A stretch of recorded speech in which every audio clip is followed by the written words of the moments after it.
有緣人，若您刷到這條影片時，請勿錯過，此乃天意之賜，您的財運將如約而至，意外之喜接踵而至，請滿懷信心，親自迎接這份富貴。訂閱點讚，給這份福澤一個回應，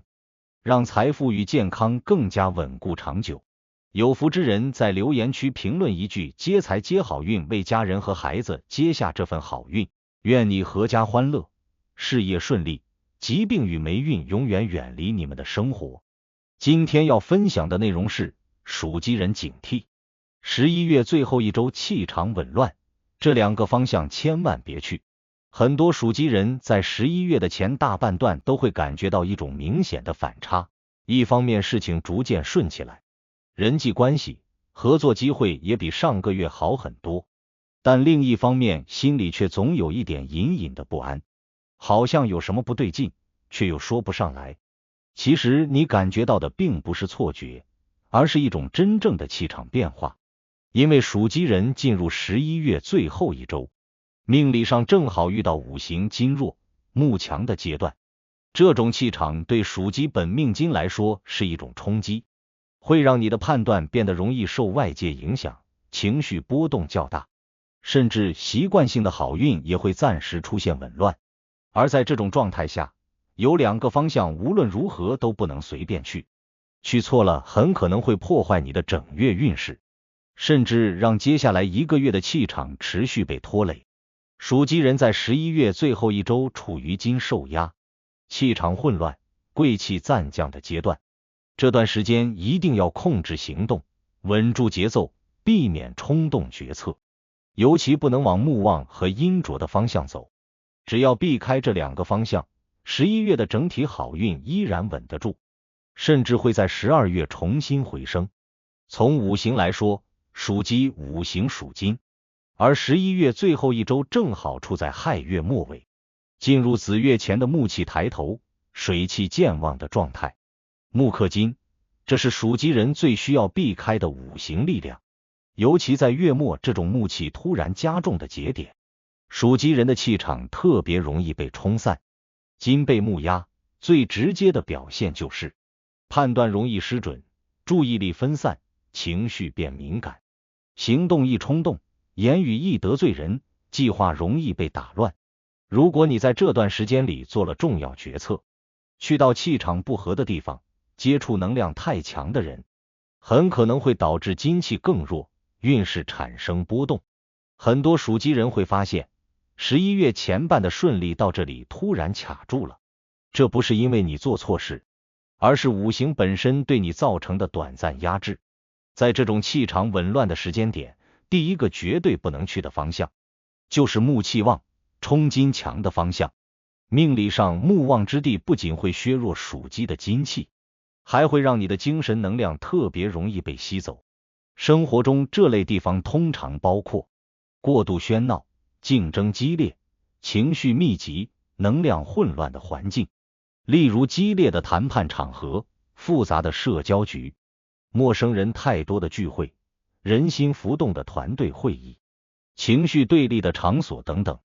屬雞人在這個時間段原本氣場就弱，再加上木旺來克金，你一旦踏進去，很容易出現失言、誤判、情緒被帶跑，說了不該說的話，做了不必要的承諾，最後還要自己收場。屬雞人其實很聰明，但聰明人在金弱時最怕的是腦袋突然短路，不但沒占便宜，反而被別人牽着走。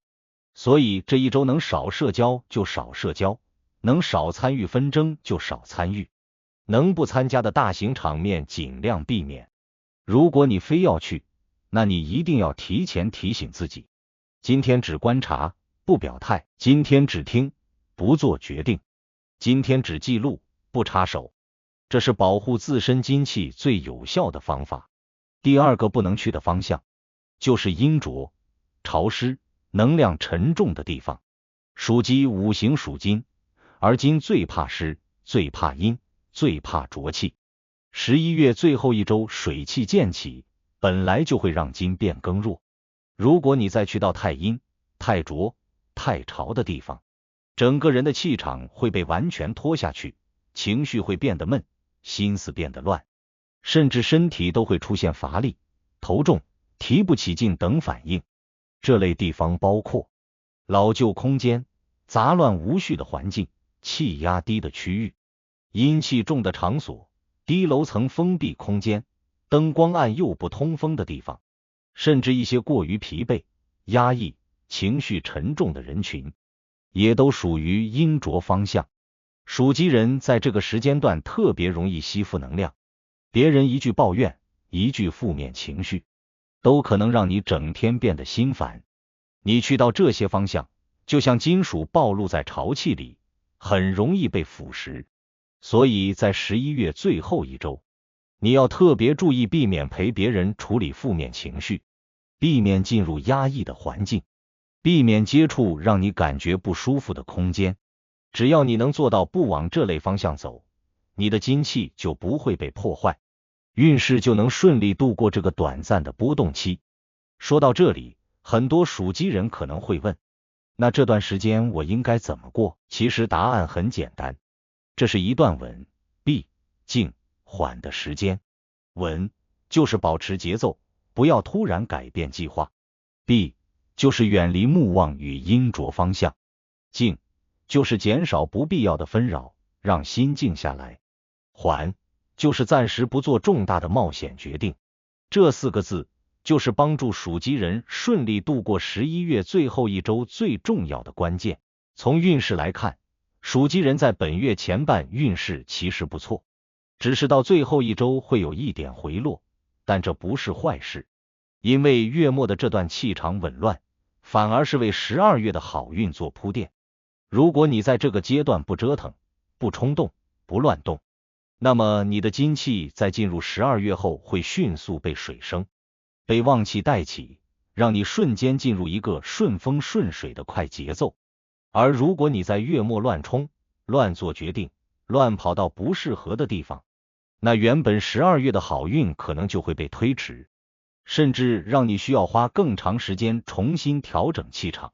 所以月末穩住是為了月底啟動好運。很多屬雞人命中金氣強，本來就容易被外界環境影響，而11月最後一周正是你最需要穩金的階段。在這段時間，你甚至會感受到一種特別明顯的变化，情緒起伏比平時大，對小事更敏感，容易煩躁，容易疲倦，突然不想說話，判斷突然變慢，過去很順的事突然卡一下，這些都是金弱的典型反應，屬於正常現象，不必過度擔心。只要你保持低調，避開上面提到的2個方向，